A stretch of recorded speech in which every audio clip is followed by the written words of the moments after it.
नमस्कार, खाना का खजाना में मैं किरण एक बार फिर से आपका स्वागत करती हूँ। आज हम बनाएंगे मिक्सचर नमकीन। तो यहाँ सबसे पहले मैंने लिया है एक बड़ी कटोरी भर के मूंगफली के दाने। ये मूंगफली के वही दाने हैं जो रेगुलर यूज किए जाते हैं। इन्हें हम अच्छी तरह से भूनेंगे जब तक कि ये चटकने ना लगे। जैसे ही मूंगफली के दानों में से चटकने की आवाज आने लगे, इन्हें एक प्लेट पर निकालेंगे और ठंडा करेंगे। आप चाहें तो इनके छिलके निकालें। अब एक ग्राइंडर में शक्कर के साथ में एक चुटकी के करीब टाटरी डालेंगे और इसे मिलाकर अच्छी तरह से पीस कर एक फाइन पाउडर बनाकर तैयार करेंगे। नमकीन बनाने के लिए जो सामग्री ली है वो मैं आपको साथ के साथ दिखाती हूँ। यहाँ मैंने लिए हैं कड़ी पत्ते, किशमिश, काजू, बारीक वाले साबूदाने, नमकीन के मोटे वाले पोहे, मखाने, चिप्स, कॉर्न और चने की दाल और कुछ रेगुलर मसाले। यहाँ सबसे पहले एक बड़ी परात में हमने भुने हुए मूंगफली के दाने डाले हैं। इन्हें आप चाहें तो छील कर इस्तेमाल करें, लेकिन मैं यहाँ पर इनको ऐसे ही इस्तेमाल कर रही हूँ। गरम तेल में मूंगफली के दाने डालेंगे जब तक कि एक बार इनसे फिर से कड़कड़ाने की आवाज ना आने लगे और ये हल्का डार्क गुलाबी कलर ना ले लें।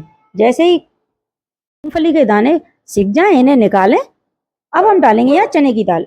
चने की दाल को मैंने रात भर गला कर रखा था, सुबह निकाल कर इसे चलनी में रख दिया, जिससे कि इसका पूरा पानी निचुड़ चुका है। अब थोड़ी थोड़ी करके चने की दाल को डालेंगे एकदम हाई फ्लेम पर गर्म किए हुए तेल में। मूंगफली के दानों को निकालकर एक परात में डालेंगे। इसके ऊपर डालेंगे हल्दी, लाल मिर्ची, काला नमक, सादा नमक, शक्कर और टाटरी का पाउडर जो बनाकर रखा था, और साथ में डालेंगे चाट मसाला। सभी चीजों को डालकर अच्छी तरह से मिक्स करेंगे। मिक्स करने के बाद इनको साइड करेंगे। यहाँ देखिए चना की दाल गर्म होकर ऊपर तैर आई है। इसे एक परात में एक दाना डालकर देखेंगे। जब ये अच्छी तरह से हल्के से छूने से भी फूटने लगे तो समझे कि हमारी दाल पककर तैयार है। लेकिन मेरी दाल अभी कच्ची है। एक बार फिर से चेक करेंगे और सारी दाल को निकालकर चलनी में रखेंगे, जिससे कि इसका तेल पूरा निचुड़ जाए। तेल निकलते ही इस दाल को भी मूंगफली वाली परात में ही डालेंगे। ऊपर से वही सारे मसाले फिर से रिपीट करेंगे। ये देखिए एक बार फिर से आपको सारे मसाले बताती हूँ। इसमें डालिए हल्दी, सादा नमक, काला नमक, शक्कर और टाटरी का पाउडर, काली मिर्ची, लाल मिर्ची और चाट मसाला। सभी चीजों को मिलाकर अच्छी तरह से मिक्स करेंगे। इसी तरह से सभी चीजें एक एक करके सबसे पहले मखाने तलेंगे और सारे मसाले इसके ऊपर डालेंगे। इसके बाद यहाँ मैंने फ्राई किए हैं आलू के चिप्स। आलू के चिप्स डालने के बाद यहाँ पर हम कॉर्न का भी इस्तेमाल कर रहे हैं। आपको जो चाहे सामग्री आप इसमें ऐड कर सकते हैं और जिसे चाहें आप इसे हटा सकते हैं।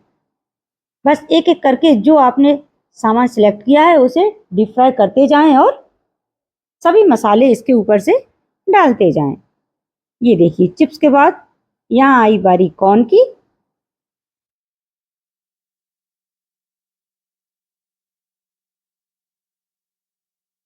कॉर्न के बाद हम यहाँ पर डाल रहे हैं बारीक वाले साबूदाने। इन्हें थोड़ी थोड़ी मात्रा में डालें, क्योंकि जैसे ही हम इन्हें गरम तेल में डालेंगे ये फूल के बहुत ज़्यादा फैल जाते हैं और कढ़ाई ऊपर तक भर जाती है। इसलिए इनकी मात्रा थोड़ी थोड़ी कर तेल में डालें और जब इनके चटपटाने की आवाज़ आना बंद हो जाए तभी इन्हें निकालें, नहीं तो ये अंदर से कच्चे रह जाएंगे और दांतों में चिपकेंगे। ये देखिए साबूदाने अच्छी तरह से फ्राई हो चुके हैं। अब इन्हें निकालें और इनके ऊपर से भी सारे मसाले एक बार फिर से रिपीट करें। जितनी भी सामग्री आपको तैयार करनी है एक एक करके सारे बैच तैयार करते जाएं। साबूदाने के ऊपर से सबसे पहले हमें किसी भी सामग्री के ऊपर डालना है हल्दी, क्योंकि गरम गरम चीज के ऊपर हल्दी डालने से ये तुरंत सिक जाती है। अब डालेंगे काजू और किशमिश। काजू और किशमिश के बाद हमने डाले हैं यहाँ पर कड़ी पत्ता, जिसकी वीडियो में बनाना भूल गई थी। ये देखिए कड़ी पत्ते हरे हैं लेकिन इन्हें मैंने धोकर डाला है। जैसे ही इसे हम फ्राई करेंगे ये एकदम क्रिस्पी हो जाएंगे। कड़ी पत्ते डालने के बाद सभी चीज़ों को एक बार फिर से मिलाएंगे। अब यहाँ पर लिए हैं मैंने नमकीन बनाने के लिए इस्तेमाल किए जाने वाले पोहे। ये पोहे रेगुलर पोहे से थोड़े मोटे होते हैं। इनकी मात्रा भी हमें थोड़ी थोड़ी कर तेल में ऐड करनी है, क्योंकि ये भी साबूदाने की तरह ही एकदम ज़्यादा दिखने लगते हैं और अंदर से कच्चे रह जाते हैं। पोहे के ऊपर से भी हमें डालना है हल्दी, लाल मिर्ची, काली मिर्ची, सादा नमक, काला नमक और चाट मसाला। सभी चीज़ों को एक बार फिर से मिलाकर मिक्स करेंगे।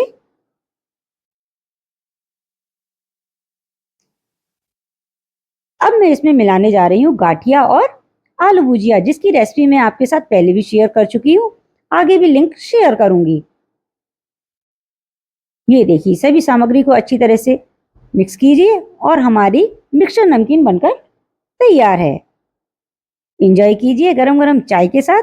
नमकीन बनाने की ये रेसिपी आपको कैसी लगी, एक और कमेंट करके रेसिपी पसंद आई हो तो इसे लाइक और शेयर अवश्य करें। यदि आप मेरे चैनल पर पहली बार आए हैं तो प्लीज इसे सब्सक्राइब करना ना भूलें। धन्यवाद।